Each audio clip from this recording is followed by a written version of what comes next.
What is up, everybody, and welcome back to a brand new video. I'm back, and I'm back for good.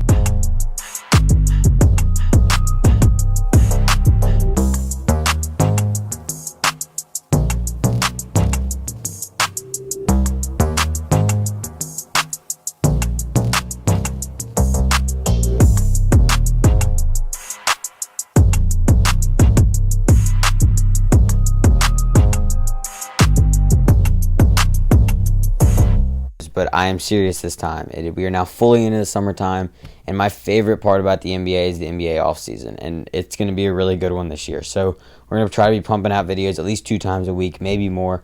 James on the mic is going to be in full swing. Finally, I'm excited for it. I finally have enough time on my hands to do it, and I'm really, really excited. But this video is about the Indiana Pacers. They are going to the NBA Finals to face the OKC Thunder. That game will be Thursday, game 1. And I genuinely, initial thoughts, I never thought that the Indiana Pacers would even be in this situation.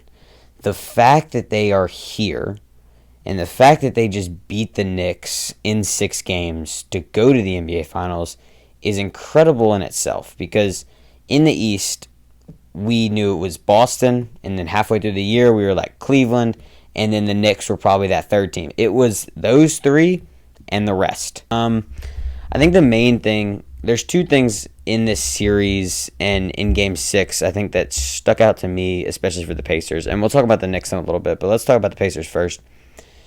The first thing, it was kind of for both teams, the continuity between both teams' style of play. So the Knicks, their way of play is to kind of slow it down. They don't have much depth. They play around an 8-man bench. They went to Landry Shamet a little bit more in this series. They went a little bit to Lon Wright. They went a little deeper this series because they had to. But the Knicks style of play is to run 8-man rotation. We run our guys into the floor, but we don't play a very fast style of pace. The Indiana Pacers are totally different. They run 11 deep, sometimes even 12, and they run. They run and gun.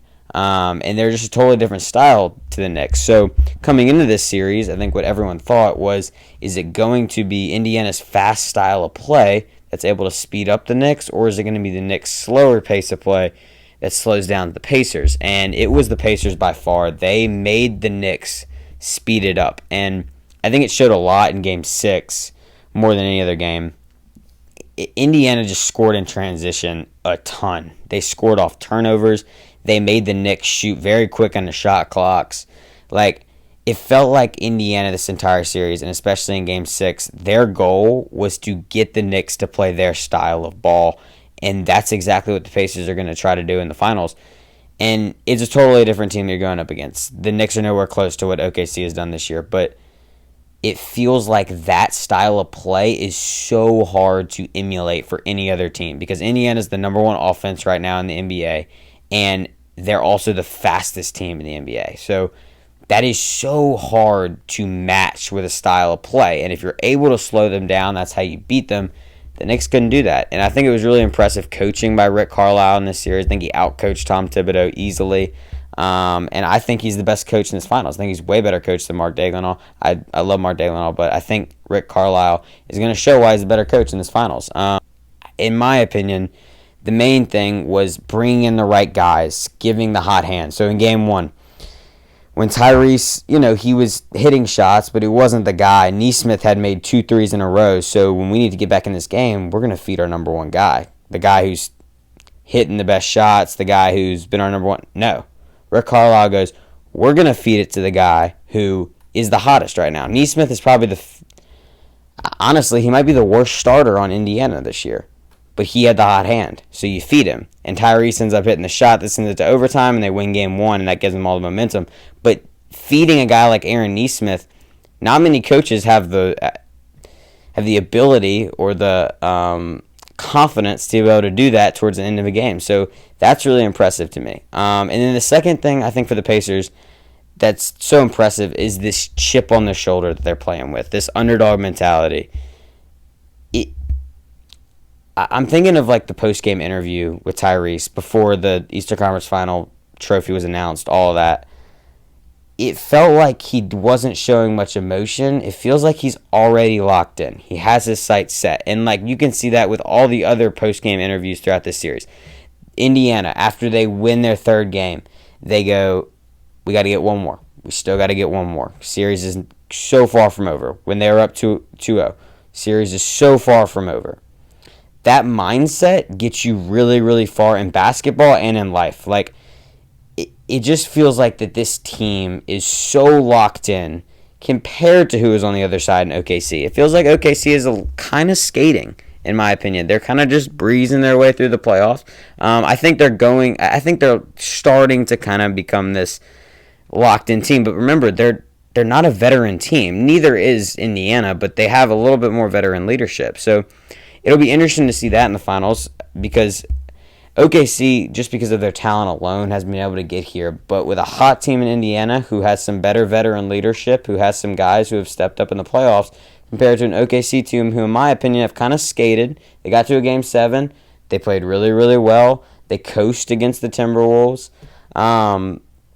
It'll be interesting to see, especially if the turnover margin for OKC plays a big role for Indiana, because that's what Indiana lives on. They live on turnovers and getting out in the open floor. So if OKC allows them to do that, it's going to be a really long series for the Thunder. But I don't think that's going to happen. I think my prediction right now, I would pick Thunder in 6. That would be mine right now. I'm still going to look over matchups and look at other stuff in the future. But I think I would pick OKC in 6 right now. But shout out to the Pacers, man.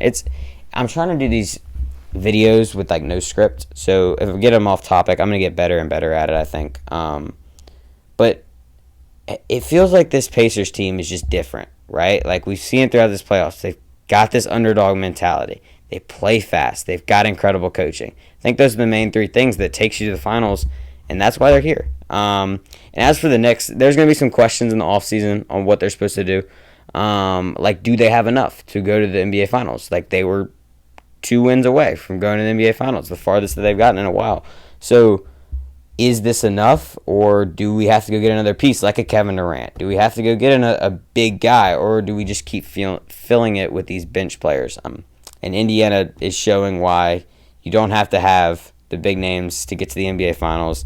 The way that OKC and Indiana, it's really good for the game of basketball, in my opinion, how they built their rosters, how they got here. They did it through the draft. They did it through really good free agency signing. Indiana, the way that they built their roster so quietly and sneakily, and I talked about this on my main podcast, which, if you're not subscribed, go subscribe to the Right Bench Podcast. This is our setup. Kind of using it right now. But it feels like how, I can't remember his name right now, the guy, the Indiana GM. I can't remember his name. But the way that he built this roster so quietly and kind of under the radar, like he went and got Tyrese Halliburton. He said, this is going to be my cornerstone.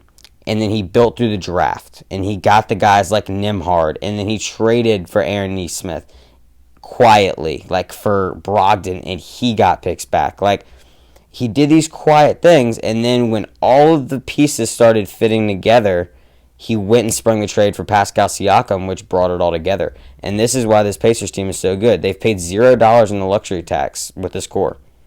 $0 compared to other teams like LA and Phoenix and all these teams in the West that are paying so much money over the luxury tax to not get very far. Indiana's shown why you can build a roster just through the draft.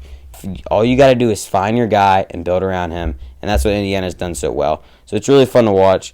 I'll be cheering for them. I'm going to cheer for the Pacers all day long. They're the team I've been cheering for since my Suns have been out.